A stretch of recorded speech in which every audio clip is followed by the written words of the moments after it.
Assalamu alaikum rahmatullahi wa barakatuh. Hope you're doing well.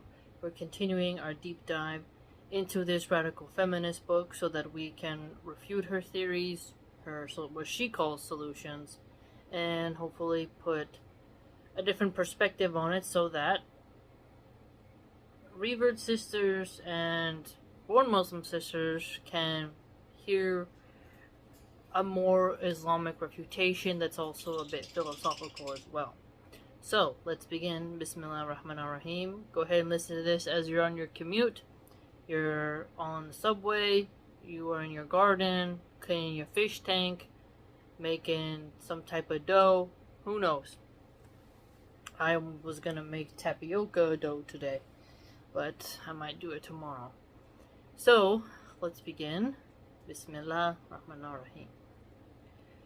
Over the course of the 20th and 21st centuries, the insistence that girls could do anything was repurposed into an insistence that girls should do everything, thanklessly and for free.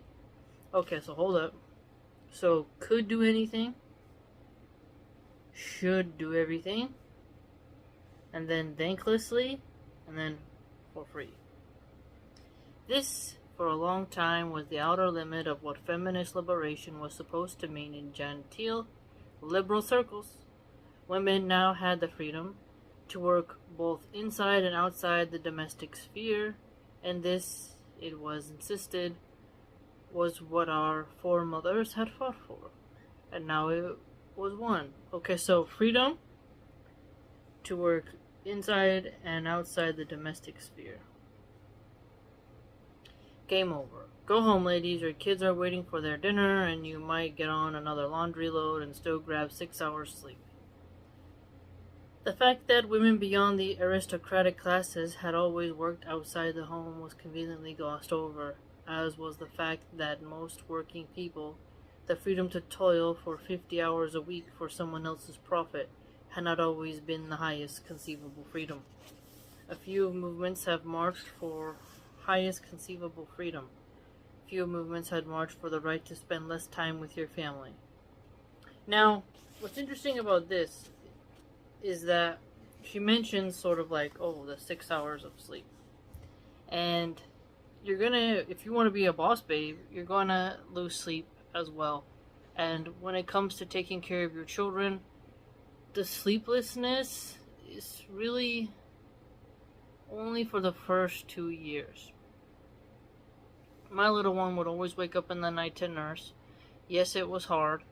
She still sometimes wakes up in the night and crawls into my bed, and then I have to put her in her bed because her little bed is literally right next to mine, so she can just stand and get on my bed.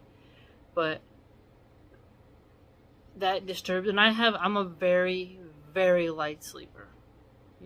I hear a sound and I'm awake, and that means I don't get too much deep sleep. And so I know what it's like to be sleep deprived. But that's only for a little while. Okay? And no, I don't believe in sleep training, where you leave your kid to cry and close the door. No. I nurse her to sleep, I soothe her to sleep, I rock her to sleep, I'll lay down on the floor next to her bed so she falls asleep and then leave. I put on the sounds of ocean, waves, sounds of rain, stuff like that, river sounds, no music obviously. I have the fan on, I find ways to soothe her, and so she isn't going through that old school sleep training stuff that I don't agree with. I did that kind of with my first, but not really, because my mom had taught me to do that and my grandma. And I think that's part of the reason why some of us who grew up with just being left in a room to cry, when you were so vulnerable, and not being nursed, it does something to your brain, I think. So women started doing that so that they could get more sleep. But I don't agree with that. Or they would put cereal, the ground oat cereal, in a formula bottle to make the baby full so they would sleep longer. That's not as nutritious, and I would instead nurse, even though I'd be very tired. I made that sacrifice for my child. Proper nutrition, it's just a short sacrifice. And so sleep is important, but you're gonna lose sleep when you're studying for final exams. You know, sleep is a gift from Allah subhanahu wa ta'ala. So I wouldn't, don't let people like her really go and turn you away from motherhood because you think that you're not going to be able to handle the lack of sleep. Okay. The fact that women beyond the aristocratic has always worked outside the home. Well, yeah, some people did stay home though, but they had a homestead. That's another thing that's important. Or they worked in a little shop. It wasn't like they were working at Starbucks and calling that their career, I'd argue. In just the same way, the cliche that the modern working women could have it all, as long as it all meant a life of dodged conformity to the triumvirate of boss, husband, and children. Ooh, that's an interesting phrase. The triumvirate. Remember, like Gaius Julius Caesar? No, it was Octavius and Lepidus and Mark Antony. Wasn't that the triumvirate, if I recall? I think his name was Lepidus. He's like, no one ever remembers him. Everyone just remembers Octavius / Augustus, right? And Mark Antony, no one remembers the other guy. But that's where that phrase usually comes up, where they ruled together, and that didn't turn out very well. Cleopatra and her snake. So, boss, husband, and children. So, yeah, if you're gonna be a working woman, yeah, you're gonna have to listen to your boss, okay? Unless you're gonna be your own boss. And yes, you should listen to your husband. Made a delicious vanilla black tea, so good. Unless it's organic with some cream from grass-fed cows, really good, mashallah. And your children need you. So look at this serving element here. Yes. Now, no matter who you are, you gotta serve your boss, you gotta serve your spouse, you gotta serve your children. Men are gonna do this as well. Okay? They gotta go to work. They gotta pay taxes. They gotta be good to their wife and good to their kids. So I'm not seeing. Does she want you not to serve those people? Metastasize into the obligation for women to do it all, and faster, and for 2/3 the pay. Okay, so the gender pay gap I heard was fake, but I really am not sure about it. I never saw me get paid less. As a server, as a woman, I actually made more money than my male counterparts. You know, you smile, men tip women more than they tip men. In my experience, I was a server for a long time, and I always saw women stacking cash more than men. I bet you that's true in many places, but she's conveniently ignoring that.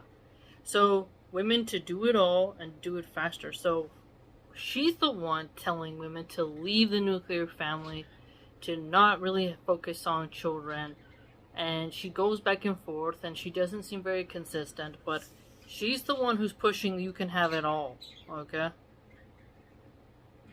Unless she's imagining that the government will pay you for having children, which could be a thing, you know, since birth rates are going down. If you want to propose a government program like that, but high quality women, I'd argue, and then checking in on the children to see how they're being raised. You can't just raise a bunch of hoodlums who are going to be a problem to society, but, you know, it's something to think about anyway. Faster? Now, I made a live stream about slowing down in motherhood, and my husband, because of him and the permission of Allah subhanahu wa ta'ala, I'm allowed to slow down and enjoy motherhood. But when I worked, I was a very focused, diligent worker to where I could give myself nosebleeds, and I was anxious to be, I wouldn't say a people pleaser, but I wanted to be the best, and I was so extremely anxious and competitive, and I would do things fast but efficient, and I often made myself sick. Now that I live a different lifestyle, I see what a lot of my misery was coming from, was just trying to be employee number one, trying to be the best, and I was damn good at my job, but going slow means someone's gonna take my job. Okay, I was in the restaurant world. You can't be idle. You got to get the customers in and out. and you got managers biting at your heels. But they do that with everybody, not just women, you know. Years since they could remember having real fun. Okay, so years since they could remember having real fun. Okay, so I can create fun at home with my children. Especially with my little toddler. I mean, just today my kid was like acting like a zombie, jumping on me. I mean, they make forts constantly, making forts and going to the park. You can do all kinds of cute stuff with your kids, going on nature walks. But what does fun mean in her context? Sounds to me like maybe she's referring to getting drunk and getting railed by a bunch of random guys. Because she's a hedonist. She's a heathen. She is in favor of promiscuity. She wants women to walk, talk, and act like they want to get effed. She literally said that in her book. So if she calls fun, I don't know if I would call that fun. Mine's more wholesome, hers is more ratchet. If they found themselves awake at 4 in the morning with a sick kid and a deadline due the next day, shaking with exhaustion, well, wasn't that what feminism had fought for? Wasn't that what freedom meant? If women were unhappy, wasn't it their own fault for not leaning in enough, not working hard enough, not being better, doing more? Okay, so the exhaustion point. Yeah, it is true a lot of bosses do not care if your kid is sick. I know that's unfortunate, but you have sick days, but female managers are no better, I'd argue. If you tell them, like, I got a sick kid, I can't come in, they expect you to be there. Now, I don't know how you fix that. You really just gotta hope to have a more empathetic boss. Someone who is gonna have the proper amount of staff, because a lot of places like to have skeleton crews, which leads to, if you call out, you're gonna be in some serious trouble because then we don't want to cover your shift. So I was always in the favor of having extra staff, but they want to cut payroll and maximize profit, which means if you don't show up, you do that, then there's no one to open, there's no one to work your section, and now you've caused customers to have a huge inconvenience instead of your boss and your managers planning for a call out. So, subhanAllah, you don't want to be shaking with exhaustion. You definitely want to be able to feel comfortable with taking your paid sick leave, but there's a lot of places that don't allow that. Even though they have these great grandiose statements of like, here, we're a family. It's always the corporations and the companies that have those long mission statements about how they're all family and they're what they stand for, that treat their employees the worst when they actually try to exercise those rights. That's at least the trend I've seen. That's what neoliberal choice feminism was supposed to mean, according to the logic of those who have confused not having had a proper night's sleep in years with being woke. Patriarchy ties a woman's economic potential and activity to her perceived fertility and femininity. Hold on here. Let's examine this. Let's break this down. Patriarchy ties women's economic potential and activity to her perceived fertility and femininity. Okay. A woman's economic potential. Okay, so her economic potential and related to her femininity. That don't make no sense. Because the less feminine you are, the more masculine you are, you'll be more in a man's world.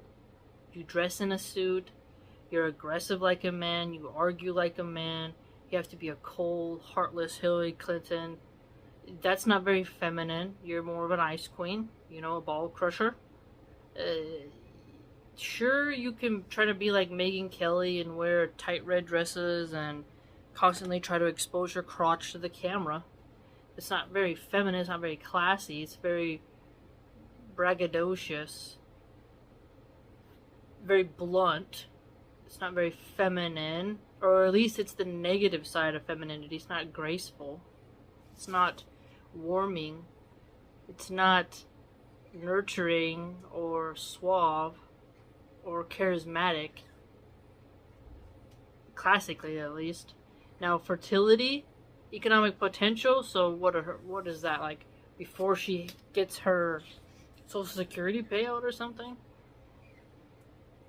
I don't really see the argument for that because the patriarchy contends, in many respects, at least from the Islamic perspective, that men are the maintainers of women. They're in charge of them.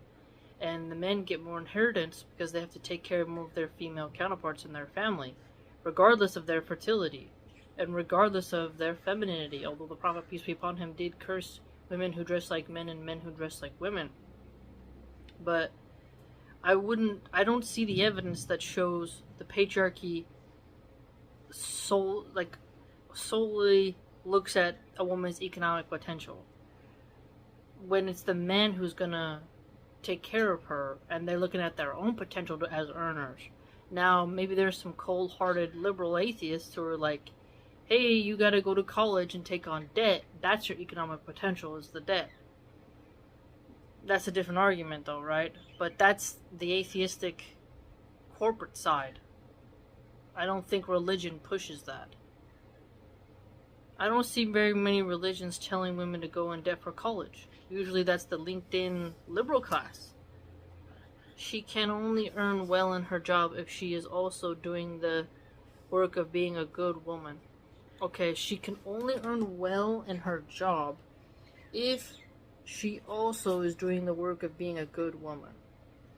Well, when you're a good person, you can earn well, but there's tons of evil people who get good money, you know. I mean, look at Cardi B. I mean, she's not a good person in my opinion, and she's filthy rich. For now, at least. A social standard that is constantly shifting, and largely unattainable, entirely by design. So, entirely by design. So, the economic order created by the atheistic liberals, tells a woman, don't be home. You need to get into the college, and you have to make sure that you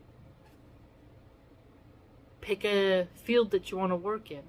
So get a job by 18. Some kids get jobs at 16. And work until retirement. That's pretty awful, in my opinion. Largely unattainable, she says, and she says constantly shifting. So the constantly shifting standard of what it means to be a good woman, to me, is why religion plays a bigger role in the purpose of telling a woman what her purpose is. Or at least she's not sinful for putting her family first and her husband within the circle of importance, right? You could still do good in the world, but there's nothing wrong with being a homemaker. And if you want to have a backup plan and have a home business as a seamstress, a personal chef, you want to start a cleaning company, you want to make wedding cakes, you name it. You name it, sure. But there's ways where women in Islam can earn money in a halal way where they're not free mixing and they're not neglecting their duties towards their husband, home, and family, and then they're not neglecting their duties to Allah subhanahu wa ta'ala. So, the standards we have are different. They don't change. Just the expression context will arrive differently. If we understand women's bodies as a site of work, it is equally important to understand that women are alienated from their bodies in the same way that all workers are alienated from ownership of their labor. This is the Marxist talking point of alienation. So this is the good evidence of her with Marxism. Because I remember the most about Marxism is the alienation of oneself and labor and that. And funny that she mentions this because I've made the argument that when women sleep around a lot, they become alienated from themselves. And they're able to separate the pleasure in that act, and that it makes them more mentally ill and depressed and occultic. Because they become jaded and bitter and hopeless. And they pile on the mental trauma. And in order to escape from the trauma, you almost have to fractionalize your mind and suppress certain aspects of bad memories. And a lot of women do that with intoxicants. And so the intoxicants help them to alienate from themselves, from the bad choices they've made. So I find this quite rich that she's talking about alienation. And for the same reasons, every time a woman tries to truly reclaim her body, it should be understood in the same balance as a factory sit-in or an occupation. So you always have control over your body. Okay? Let's put that out there immediately. No one has control over your body. You consent to what job you'll work at. You consent to who you have intimacy with. You consent to what you wear. Okay? And actions have consequences. Choices have unseen problems that arise. You know? So, you can't scapegoat it. In that vein, it is vital that the individual women abandon the idea that structural economic injustice will pass them over if only they... here we go. It is vital that the individual women abandon the idea that structural economic injustice will pass over if only they are pretty, pleasant, and well behaved. Okay. Now, the pretty part, you can get around economic injustice if you're pretty for some time, but you're gonna age. You can be nice and pleasant and soft, and some things will pass you by, but also you have to assert yourself in certain situations so you don't get taken advantage of.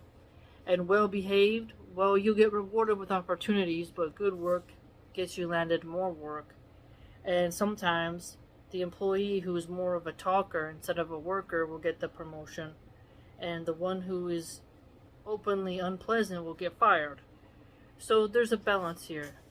But regardless, the pretty ones will always have a different set of rules for them in terms of how men respond to them and how women treat them.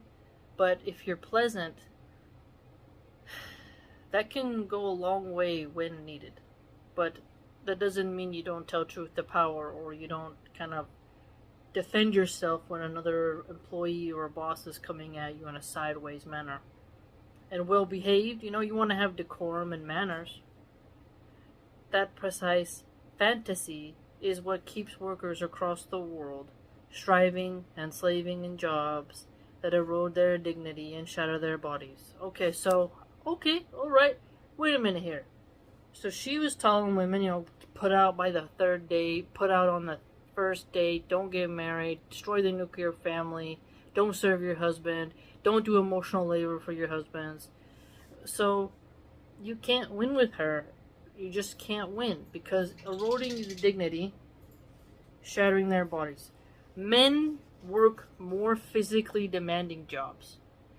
A hooker just lays on her back and has some fat, pot-bellied, stinky guy on her, right? That's mentally difficult, and it's not healthy for her body. Someone who's working on an oil rig, someone who is constructing a freeway, someone who's high up, installing windows on a skyscraper, men who enlist in the military and go on the front lines, or are driving fighter jets, submarines, they really get their bodies shattered. Men who are doing landscaping, men who are on these large farms, the amount of men who get their backs injured, their knees blown out, you would be surprised. They really do shatter their bodies. And there are jobs right now where people don't have dignity, but we can give them dignity. By someone's working in a dirty job, they call it. Like there's a show that's, I don't know if it's on anymore, but it was called Dirty Jobs. With Mike Rowe, I think his name was. Forgive me if I got his name wrong, but they're dirty jobs, as in you get your hands dirty. And people would say, oh, you don't want to be like that. You don't want to be a guy working in sanitation, really slandering people who work in rough jobs. And so people didn't want to take those jobs because they felt it would insult their dignity. But actually, those jobs do have quite a bit of dignity. Sex work erodes your dignity, and she's trying to ignore that fact. And so, she's bizarre here. Very bizarre. very bizarre here because what she's talking about, it's like she's almost looking at it from only a female perspective and totally ignoring how men do shadow their bodies. I mean, humans in general are going to have to do difficult jobs. And if you let robots take over that, does takes away some human jobs. So then what are those people going to do? Because they believe that it's possible to escape an exploitative system by working harder. Okay, so here we see that, yeah, if you work hard, it doesn't necessarily mean that you're going to make it. Because there are people who will work very hard, and some who will work smarter, and some who won't work at all, and they just scam, rob, and commit crimes. But for us, the bounty comes from Allah subhanahu wa ta'ala.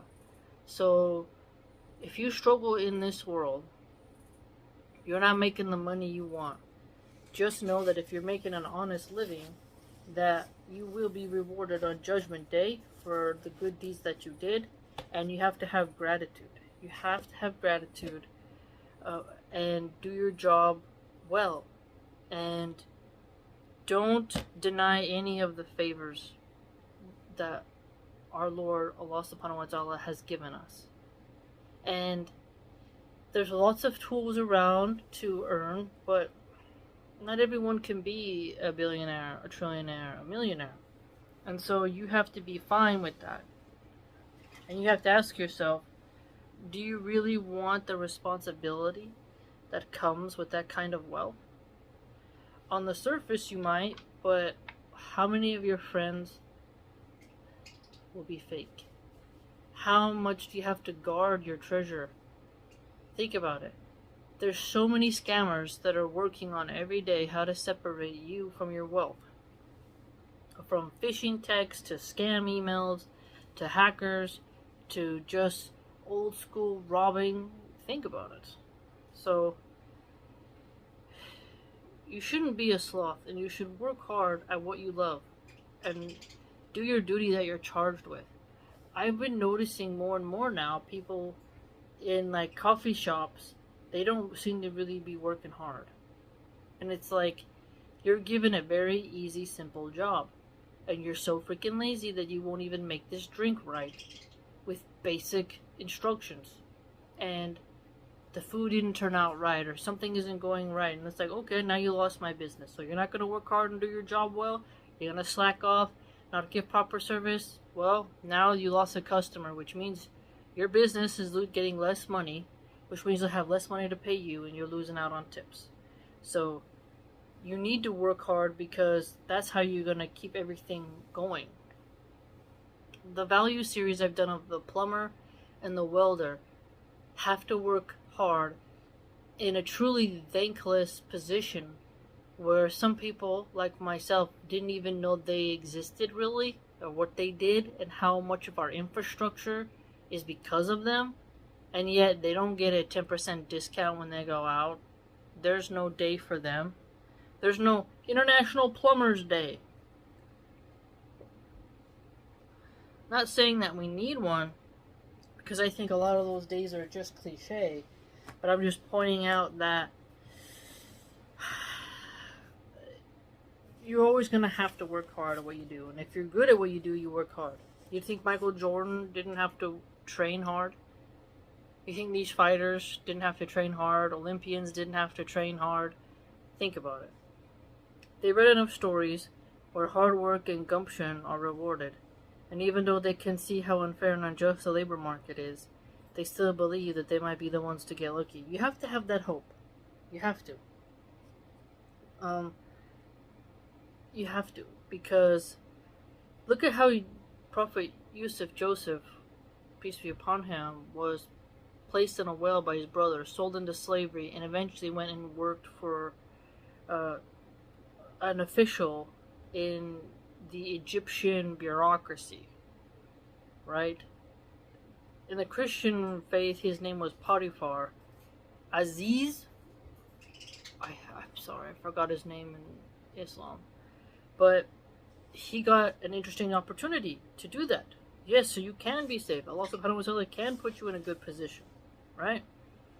And I've had jobs where I worked really hard and nothing was really seen, but I was still proud.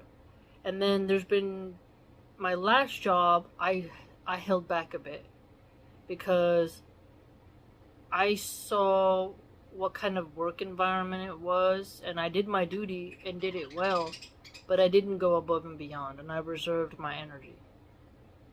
And, you know, that was one time where I was like, yeah, I'm gonna reserve my energy.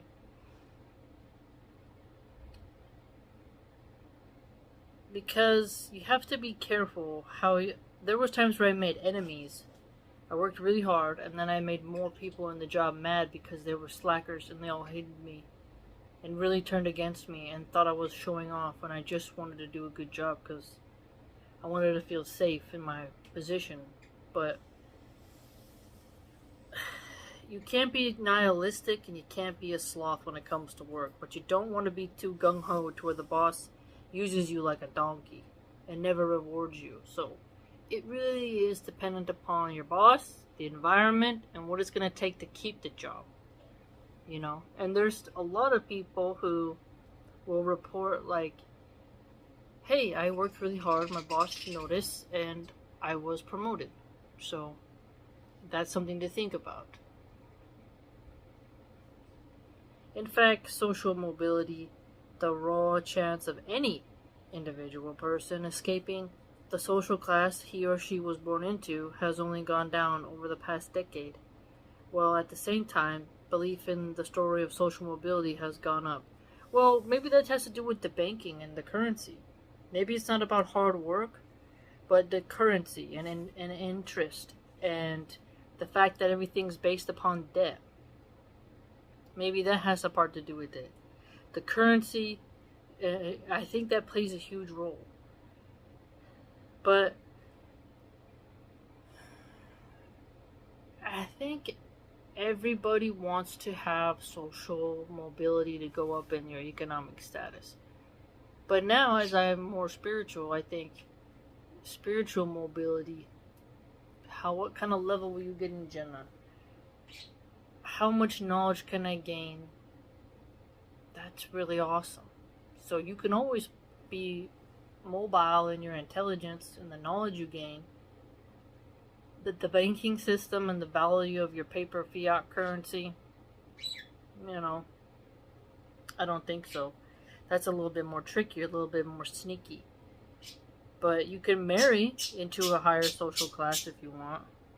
You can marry or you can work for it, but your college degree may not even be anything of value. I saw some women who were graduating from UCLA with degrees in some very strange fields where I just don't know where they're gonna get the profit back that they paid for that degree. So if you want to go up in social mobility, but you're studying things that you can't turn around into money or really help other people get better in life, well, I don't know. And if you're going into debt, it's like, okay. So getting to the next social status, what do you really want? A house, a yard, decent health care? Why do you want to go up to the next status? But what are your intentions, I'd argue? Do you want to go up so that you can flex in the Bahamas? So that you can have a Chanel bag? A Porsche? It's pure materialism, then why should you want that anyways? Consumerism.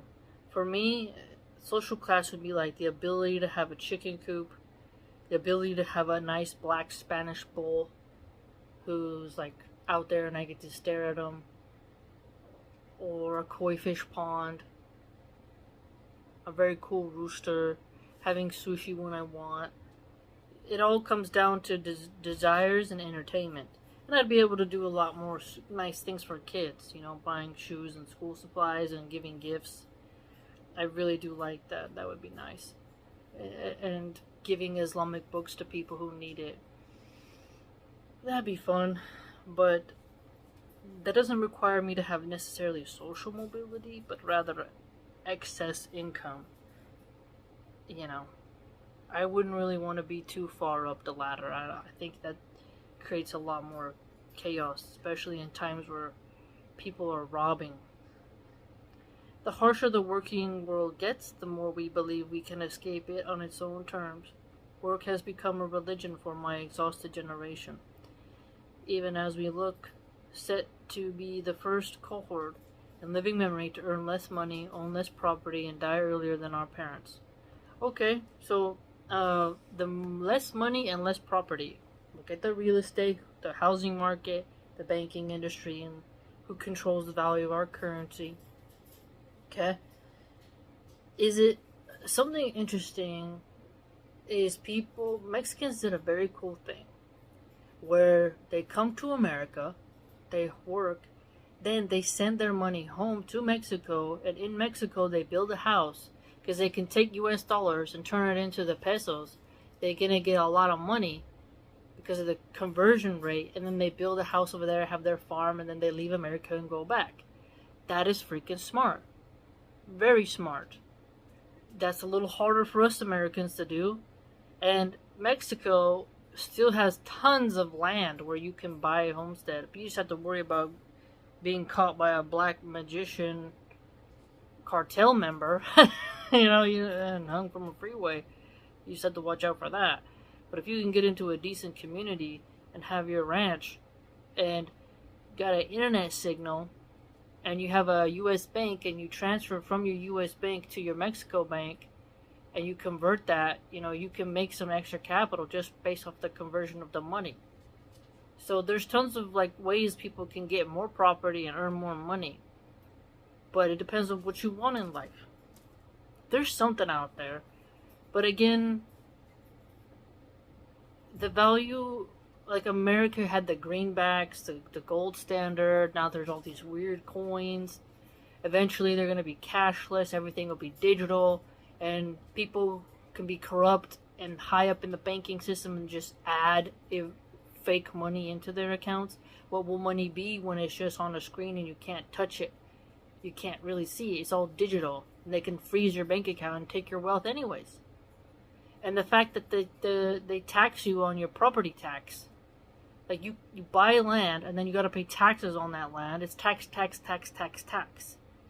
And so with her Marxist language, where she talks about alienation of women's bodies at work and stuff, well, it sounds like you're a Marxist, so you want people to own less property. Well, if you have communism and socialism, private property rights go down, taxes go up.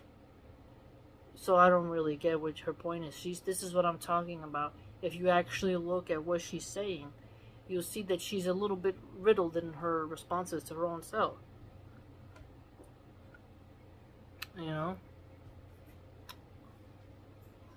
The only time that mainstream feminism acknowledges that work itself might be a problem is when it comes to sex work. Here we go. For decades, feminists have been bitterly divided on the subject of whether, I'm going to call it intimacy work. Okay? Intimacy work is inherently abusive. It is inherently abusive. I'm sorry.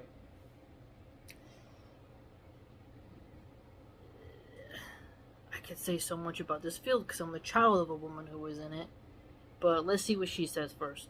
Many campaigners for the abolition of the intimacy trade. What should we call it? Because I don't want to get flagged by YouTube, but intimacy is like a soft word for when you're married, and this is more of a dirty word. So the hooking trade. We'll call it the hooking trade. We'll have to call it a vile name for what it is. The hooking trade argued that you can call prostitution a free choice because nobody can consent to work that they have to do in order to survive. But it is possible for a person to consent meaningfully to any work at all if they have to do the work to survive. I see her argument here. So they're saying she consents to do that job because she needs to pay bills. And she sees it as a job. And so then she's turning around and saying, well, if you all have to work to survive, so why differentiate hooking work from regular work, right? Well, the difference is that when you do hooker work, someone has to penetrate you, and you risk STDs, and you're degrading the spiritual act of intimacy to strangers who pay you for money. Whereas if you're working at a restaurant, you're just taking someone's order, putting it in the computer, and then delivering a steak. Having somebody to do hump on you is quite different than just being on a sales call.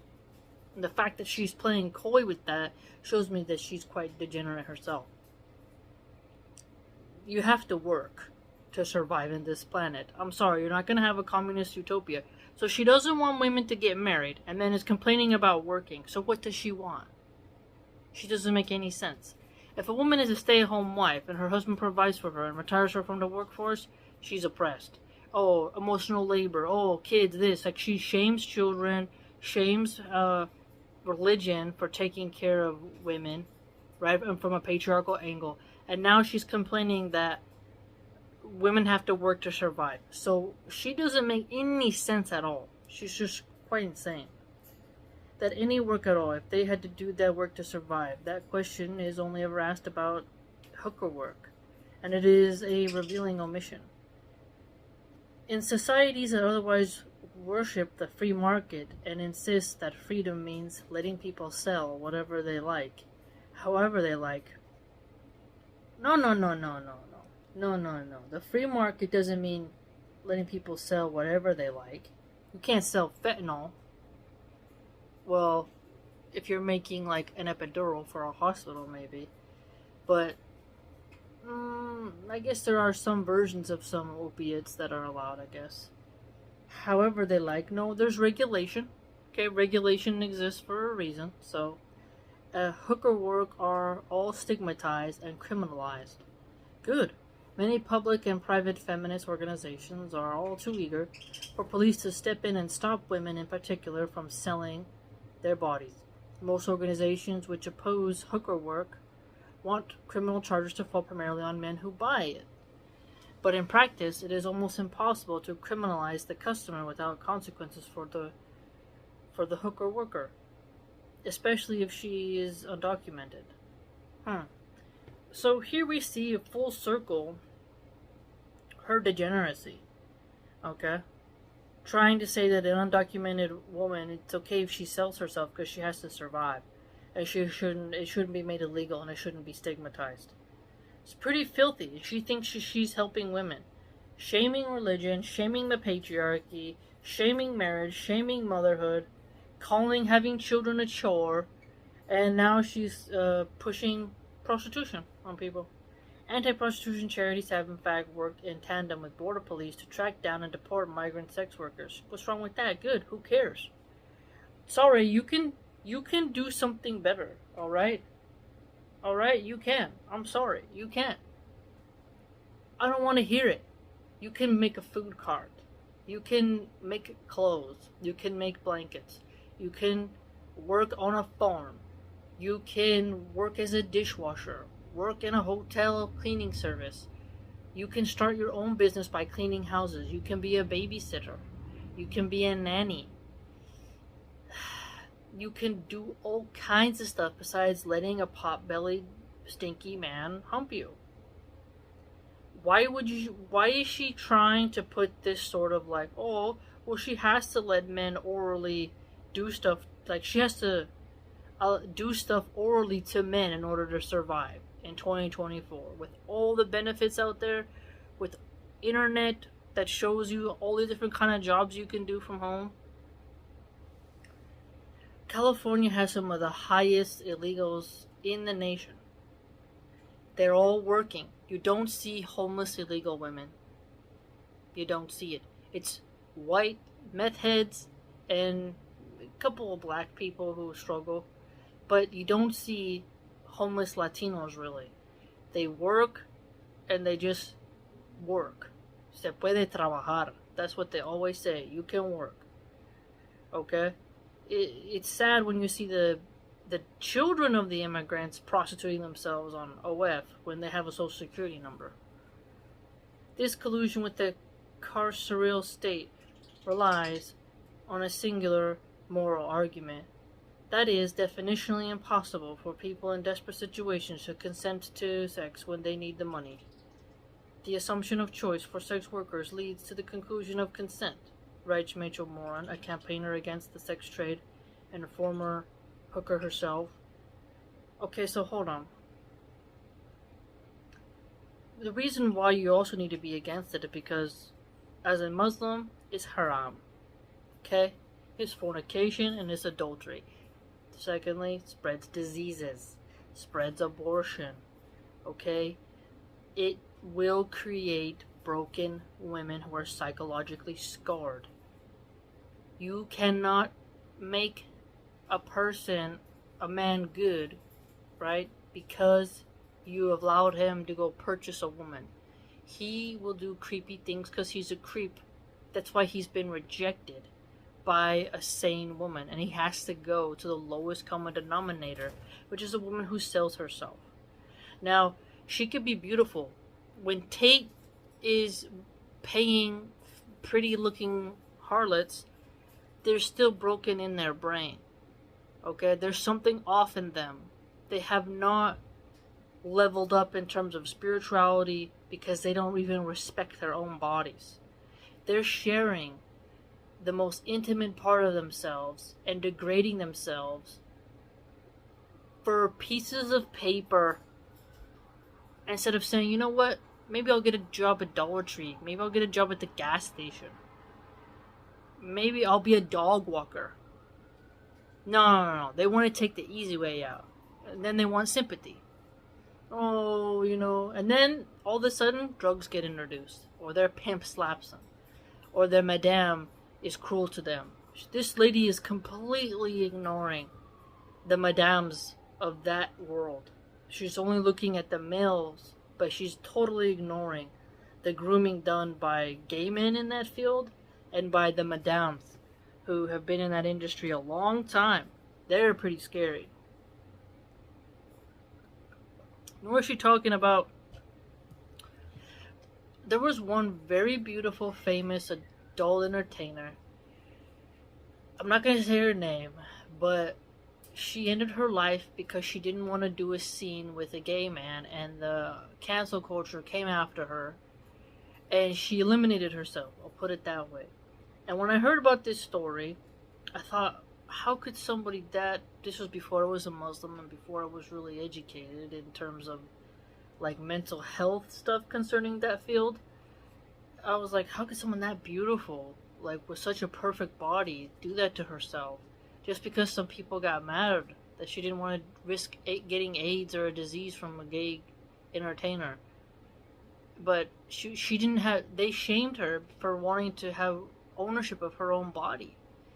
So the Rainbow Mafia came after her for not wanting to do a scene with a gay man. And she ended her life. And I was just shocked.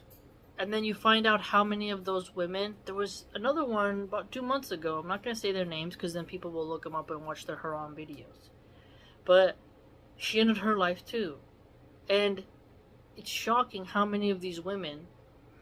They put a fancy facade like, oh, I'm so into it. It's all about pleasure. And then next thing you know, they're out of this world. Okay?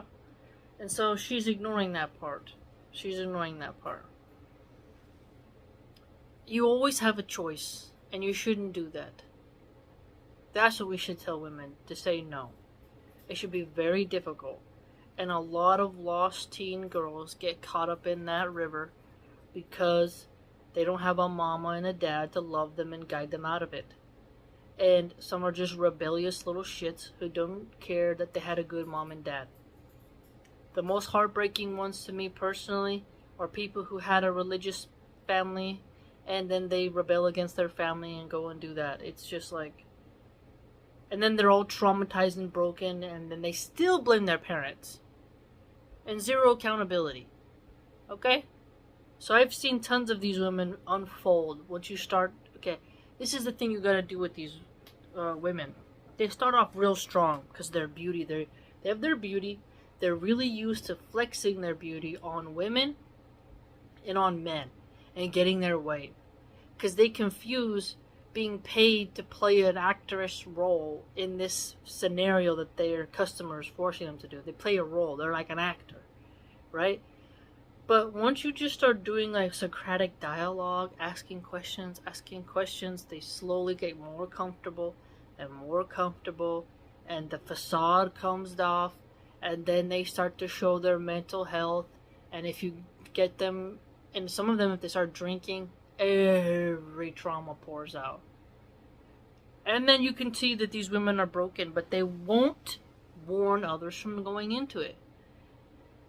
Some of them will warn women, but they won't quit because of the money. And the funniest part is when they get the money, oh, I made this much in a night. Some women will flash on social media, I made $1,000 tonight. And you're like, yep. And your window of youth and beauty, before you become a fetish and get into a very weird, dangerous niche market, it's very small. And the types of messages you'll get from men, the type of energy you're evoking from those men is super creepy. And you're creating more pervs. And you are harming other women by your work, and nothing good will come from it. And so I feel zero sympathy for women who get in trouble for doing that line of work. You shouldn't be allowed to do it. I don't care if it's the oldest profession. Being a paid assassin is one of the oldest professions, you know? Something being old doesn't make it like perfect and with zero negative consequences. So don't really care if you're an illegal and you get deported for selling your body. Why did you come to this country just to sell yourself? You could have stayed in your own country and decided to do that if you wanted. You came for a better life, but you chose the way that makes your life worse. So you're not, so you're sure you're an idiot. You're an idiot. That's what you are. Okay. Let's skip down a little bottom here. If hooker work cannot be consensual, neither can many other things that people are forced to do to survive. It's different, man. I don't know why she's being coy.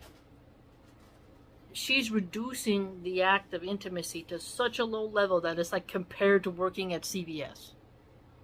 You have to work at CVS to survive. Therefore, an 18-year-old should be standing on the corner servicing multiple men for a pimp. No, honey. But the answer isn't to abolish hooker work, it's to abolish all work, at least in its current form, whereby people are coerced into labor that wastes their energy and wrecks their bodies simply to survive. Oh my God. She lives, subhanallah. She literally said to abolish all work. Family, we have just discovered she has gone off her rocker. People gotta do jobs, okay? Okay, you don't want to work at McDonald's? We'll put in a kiosk. No, you're not gonna have a universal basic income. No, you need to earn your daily bread, and you shouldn't be a beggar, and you're not just gonna be paid to exist. And if you really love knowledge, you're gonna go after knowledge even if you're broke. You can do it for free. If whatever you're passionate about, you can go for it. But you must earn your place in this world. A bird has to go out and look for its meal every day. The crows, they have to go out and look for something. Turkey vultures, snakes, mice, the sharks, they gotta search, they gotta look, And if everything on this planet, even the ants when they march, they're looking for some food. No matter which way you square it, even a parasite is looking for a host. So if everything in this world has to struggle to survive, has to earn its place, has to work, then why shouldn't humans? There's a big bird colony that's on this building nearby. And they have to go, if they fly, I watch them. They fly, they go to the muddy bank, they pick up some mud in their mouth, they fly back to their nest, and they build these little cones, these little mud cones for their mate to put the babies in. And how many times they gotta fly back and forth to build that little nest? That's work. Because they do that for their babies. Look at the penguins. The penguins, they have to literally, the mate has to go out and get some fish. Mama's got to sit on the egg and keep it warm in the cold frigid tempers, which is work, endure the elements, and hope her mate makes it back. Otherwise, they're going to have some big problems here. Look, this is why I like looking at nature. I like looking at animal encyclopedias, paying attention, because you begin to see the work that every single creature has to do. And saying stupid statements like abolish all work, it's like, no. If you hate that job, then you need to find something different. And if you don't want to work, then you need to marry a man who's going to retire you, but you need to then... You can't just be at home and not do nothing. You need to serve him, you need to give him good intimacy, you need to give him food, you need to work on yourself, you need to work on your soul. You've been given the opportunity to be retired from the workforce, and let him provide for you, and now you make your home like a nest, like a place of rest for him, and a place of peace as best as you can. You know, some days you might have an argument, some days you just might have an off day, but either way, you focus on that, okay? You can abolish work for yourself by marrying a man who will provide for you. And that shows you the wisdom of the Islamic system, which says men are the caretakers of women. But you cannot just abolish all work, hang out like bonobos, use drugs, and just have a humping orgy all the time, as she's sort of imagining here. I've heard this argument before, even from Joe Rogan, where he says feed everybody psychedelic mushrooms and all this weird crap. You know, he becomes the weirdest when he's talking to people like Duncan Trussell and stuff. No. People have to work. Be thankful for... If everyone is a sloth, nothing is getting done. Getting food, going on fishing boats, it's all hard work. And women are not built like men. So she's hinting at, like, you know, women are working hard and they're not getting much for it. No one told you to go out into the workforce. You chose it.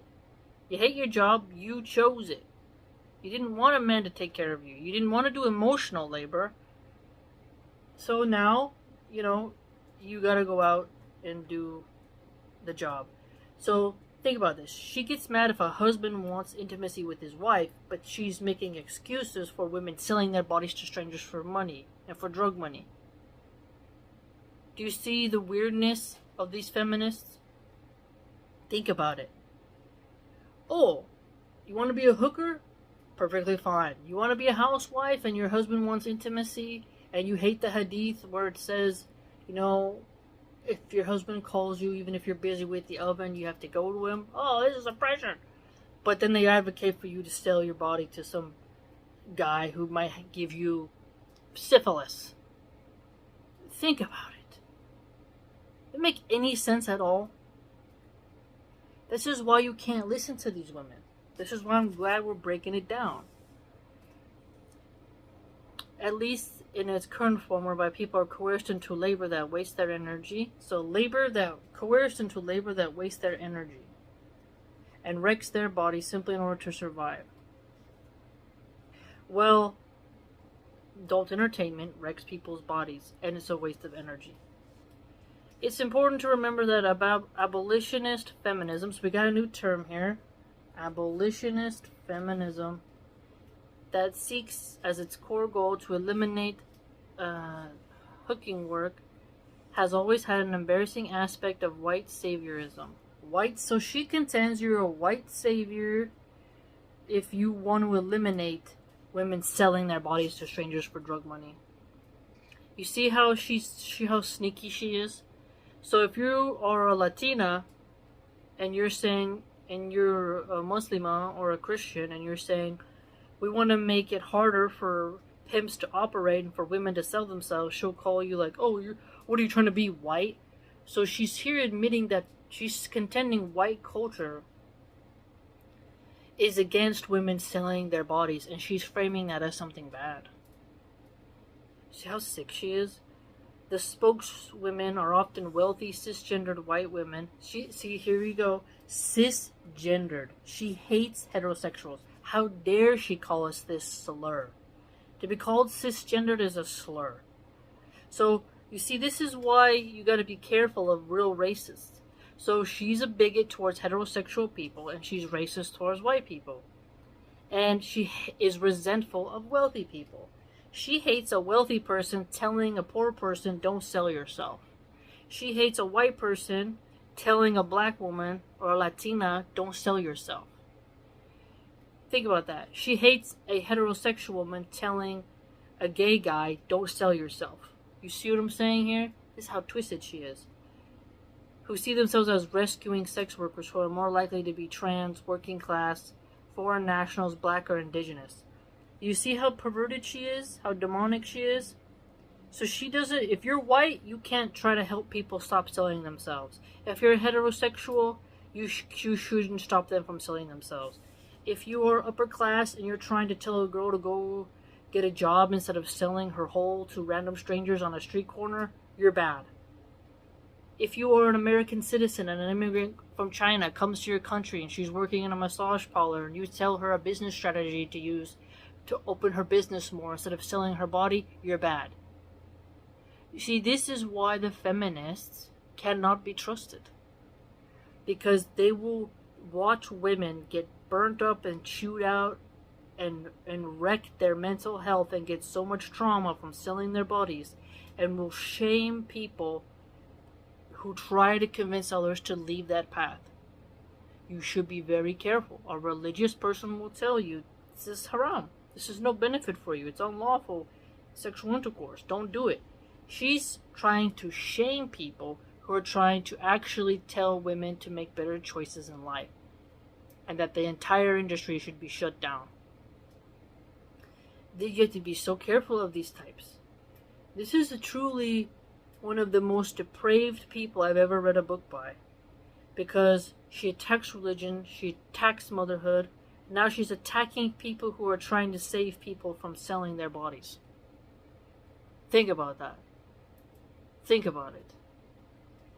In fact, the abolitionist narrative often specifically excludes those workers who are white, cis, and middle class.